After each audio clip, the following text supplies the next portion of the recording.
الرحیم۔ آج اسلام آباد ہائی کورٹ کے چیف جسٹس عامر فاروق صاحب کی عدالت میں ارشد شریف صاحب کے مرڈر کے حوالے سے جو ہم نے انکوائری کمیشن بنانے کی درخواست دی ہے اس پر ہیئرنگ ہوئی، بڑی تفصیلی ہیئرنگ ہوئی ہے، کیونکہ آج آئی جی اسلام آباد کو اور جو تفتیشی افسر ہے اس کیس میں اس کو ڈپٹی اٹارنی جنرل کو بھی بلایا گیا تھا، اور آئی جی اسلام آباد نے پورا کورٹ کو تفصیل کے ساتھ بریف کیا کہ ابھی تک اس کیس میں کیا پیش رفت ہوئی ہے۔ انہوں نے یہ بتایا جی کہ اس کیس میں جو دو آدمی ہیں جن کا تعلق کینیا سے ہے، ان کی جو نیشنلٹی ہے وہ کینین اور کینیڈین نیشنلٹی ہے، رہنے والے وہ دونوں کراچی کے ہیں، لیکن وہ ابھی تک شامل تفتیش نہیں ہو رہے، اور ان کو شامل تفتیش کرنے کے لیے انٹرپول کو ایک خط لکھ دیا گیا ہے حکومت پاکستان کی طرف سے، اور اس میں ایک لیگل جو کمپلیکیشن ہے وہ یہ ہے کہ ایم ایل اے نہیں ہے، یعنی کہ میوچول لیگل اسسٹنس ایگریمنٹ ہوتا ہے، وہ نہیں ہے کینیا کے ساتھ، تو اس کے لیے بھی ایک خط لکھ دیا گیا ہے کینین گورنمنٹ کو۔ اور انہوں نے یہ بتایا کہ ایک اور آدمی ہے، تیسرا آدمی جو دبئی میں رہتا ہے، وسیع ظفر، وہ شامل تفتیش ہو گیا ہے۔ اس کے بعد جو چیف جسٹس صاحب ہیں انہوں نے بہت ہی اہم سوال تفتیشی افسران کو اور آئی جی کو پوچھا ہے کہ یہ بتائیے کہ وہ کیا سرکمسٹانسز تھے، وہ کیا حالات تھے جن میں کہ ارشد شریف جو ہے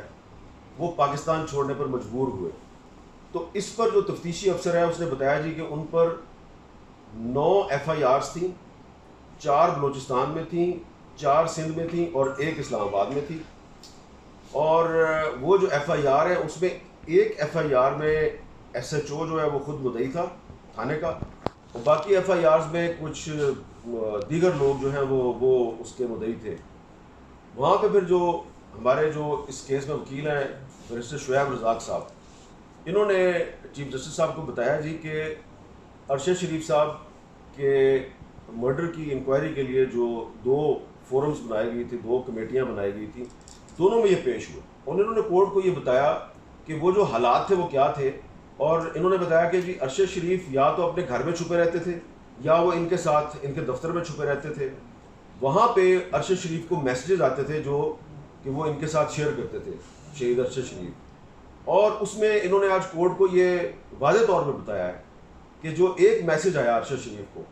اس میں یہ کہا گیا کہ ہم تمہیں اب دنگا کریں گے۔ وہ میسیج تھا جس کے بعد ارشد شریف پاکستان چھوڑنے پہ مجبور ہوئے، یعنی کہ پہلے وہ جو مقدمات ان پہ درج ہو رہے تھے وہ ان کا سامنا کرنے کے لیے تیار تھے، عدالت میں بھی جا رہے تھے، لیکن جب ان کو یہ کہا کہ اب تمہیں ہم ننگا کریں گے تو پھر وہ پاکستان چھوڑنے پہ مجبور ہوئے۔ اس پر پھر جو چیف جسٹس صاحب ہیں انہوں نے ڈپٹی اٹارنی جنرل سے پوچھا کہ جو جوڈیشل کمیشن ہے وہ تو حکومت نے بنانا ہے، کورٹ نے نہیں بنانا، تو آپ ہمیں منسٹری آف انٹیریئر اور منسٹری آف لاء سے پوچھ کے بتائیں کہ وہ کمیشن بنانا چاہتے ہیں یا نہیں بنانا چاہتے۔ اور اس میں بیرسٹر شعیب رزاق صاحب نے کورٹ کو یہ بھی بتایا جی کہ ارشد شریف صاحب کی شہادت کا معاملہ جو ہے وہ یقیناً ہم اس کی بھی انکوائری چاہتے ہیں، لیکن آپ دیکھیں کہ کیونکہ ابھی تک قاتل نہیں پکڑے گئے، معاملہ جو ہے وہ کسی انجام کو نہیں پہنچا، تو پاکستان میں مسلسل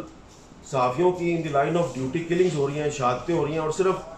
سال 2024 کے جو پہلے 7 مہینے ہیں تو 7 پاکستانی صحافی جو ہیں وہ شہید ہو چکے ہیں۔ تو اس پہ چیف جسٹس صاحب نے کہا کہ یہ ایک بہت بڑا کاز ہے، اور ارشد شریف صاحب کے ساتھ ساتھ ان تمام صحافیوں کے قتل کی تحقیقات ہونی چاہیے جو اس سال اور اس سے پچھلے سال اور 2022 میں ارشد شریف سمیت جو ہے وہ شہید ہوئے ہیں۔ تو جو مجموعی طور پہ جو آج کی پروسیڈنگ تھی یہ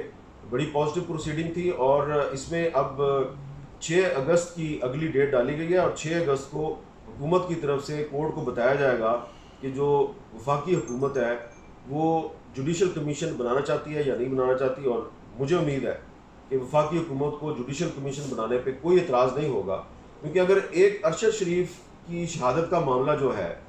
یہ کلیئر ہوگا اور پتہ چلے گا کہ وہ کیا حالات تھے، پاکستان میں جو صحافی ہیں ان کو کن پریشرز کا سامنا کرنا پڑتا ہے، اور یہ نہیں ہوتا کہ جناب آپ اخبار میں بڑی آسانی سے خبر لکھ دیتے ہیں اور ٹی وی چینل پہ آپ بڑی آسانی سے ایک رپورٹنگ کر دیتے ہیں، اور اینکرز جو ہیں وہ بڑی آسانی سے سوال جواب کر لیتے ہیں بڑے بڑے لوگوں سے۔ اصل وہ حالات ہیں جس میں کہ پاکستان کا جو میڈیا اور پاکستان کے صحافی ہیں ان کو ان اناؤنسڈ سینسرشپ اور پریشرز کا سامنا ہے، تو یہ جو کمیشن بنے گا تو اس کمیشن کے بننے سے نہ صرف یہ کہ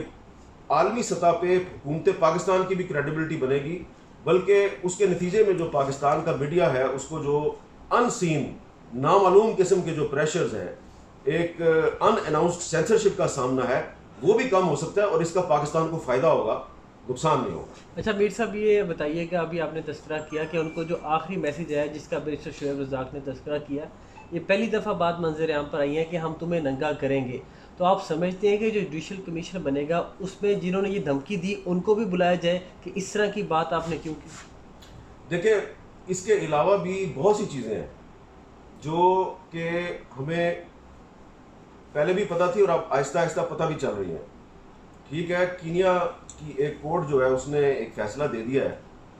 اور آج چیف جسٹس اسلام آباد ہائی کورٹ عامر فاروق صاحب نے اس کا ذکر کیا ہے۔ یہ بڑی ایک اہم بات ہے کہ کینیا کی کورٹ کہہ رہی ہے جی کہ ارشد شریف کو وہاں پر پولیس نے جان بوجھ کے مارا ہے، اور شعیب رزاق صاحب نے ٹارگٹ کلنگ کا لفظ استعمال کیا ہے۔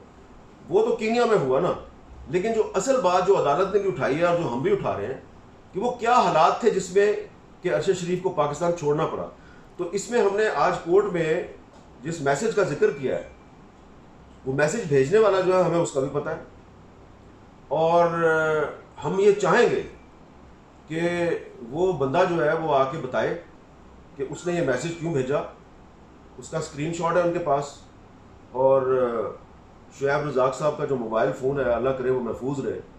اس میں ان صاحب نے وہ اتنے نڈر ہیں اور دلیر ہیں اپنی طرف سے کہ انہوں نے اس اپنے میسج کو آج تک، ابھی جب میں آپ سے بات کر رہا ہوں، انہوں نے ڈیلیٹ نہیں کیا۔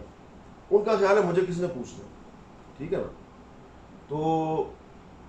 اگر کمیشن بنے گا اس میں وہ یقیناً وہ صاحب آئیں،